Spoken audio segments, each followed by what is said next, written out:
پھر یہ اتنا مقبول ہوا کہ حضور غوث پاک رضی اللہ تعالی عنہ ہر مہینے کی 11ویں تاریخ کو حضور نبی کریم کا ختم شریف دلانے لگا، جس میں پروگرام ہونے لگا، نذرانے اور تبرک تقسیم ہونے لگے۔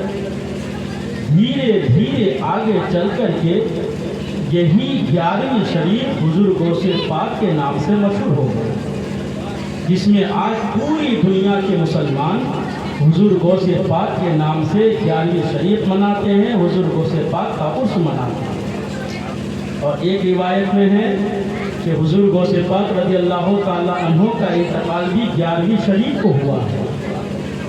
ایک تو 11ویں شریف پہلے ہی سے مشہور تھی، دوسری یہ کہ حضور غوث پاک کا انتقال بھی 11ویں شریف کو ہوا ہے، تو یہ دن تو پہلے ہی سے مشہور تھا، آپ کے انتقال کی وجہ سے اب 11ویں شریف کو حضور غوث پاک کا عرس پاک بھی ہونے لگا ہے، جس میں پوری دنیا کے مسلمان 11ویں کے نام سے آپ کا عرس پاک مناتے ہیں۔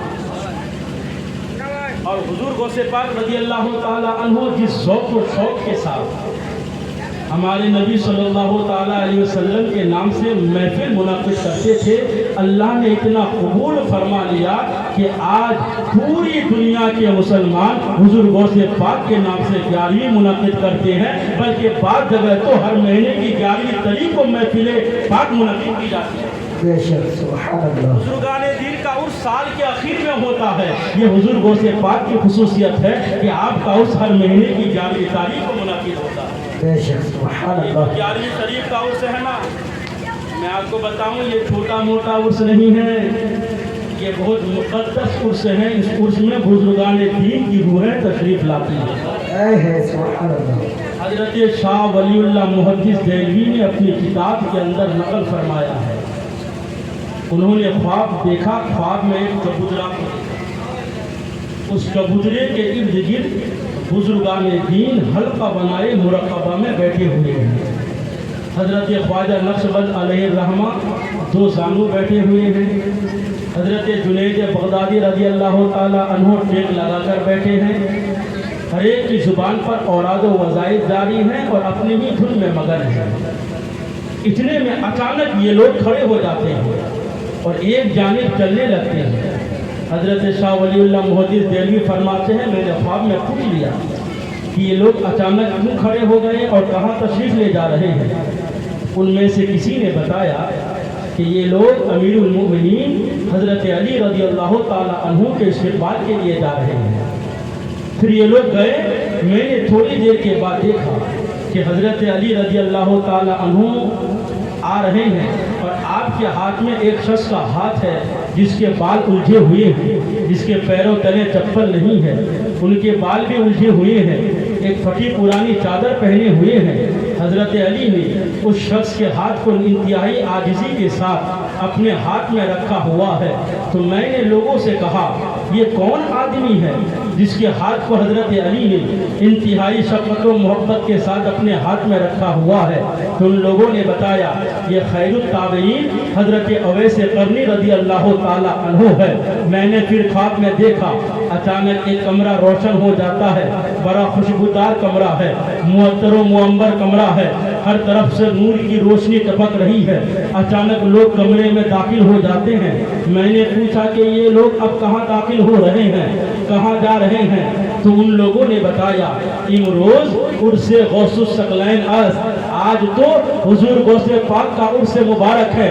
یہ سارے بزرگان دین اسی عرس مبارک میں تشریف لائے ہوئے تھے۔ پتہ کیا چلا حضور غوث پاک کا عرس ہوتا ہے تو بزرگان دین کی روحیں بھی تشریف لاتی ہے۔ یہ ایسے اللہ کے ولی ہے، یہ ایسے اولیاء اللہ کے سردار ہے۔ حضور غوث پاک نے ایک مرتبہ اعلان فرمایا قدمی ہاذہی علی رقبتی کلی ولی اللہ، میرا یہ قدم ہر ولی اللہ کی گردن پر ہے، ہر اللہ کے ولی کی گردن پر ہے۔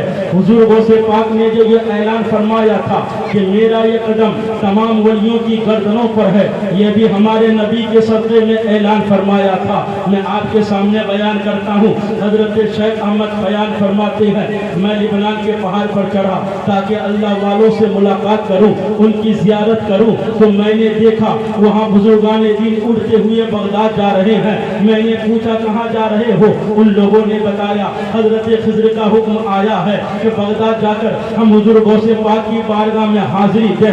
میں بھی اڑتا ہوا بغداد پہنچا، حضور غوث پاک کی بارگاہ میں حاضری دی۔ ہم نے مانا کہ حضور غوث پاک کا قدم ہماری گردنوں پر ہے، یعنی حضور غوث پاک نے جب یہ اعلان فرمایا تھا کہ میرا یہ قدم ہر ولی کی گردن پر ہے، اس وقت دنیا میں جتنے بھی اولیاء کرام روئے زمین پر زندہ تھے، ہر ایک نے یہ مانا تھا کہ ہمارا قدم ہمارے سر پر، ہماری گردنوں پر حضور غوث پاک کا قدم مبارک ہے۔ حضور غوث پاک نے اتنا بڑا اعلان کیوں فرمایا کہ میرا یہ قدم تمام ولیوں کی گردنوں پر ہے؟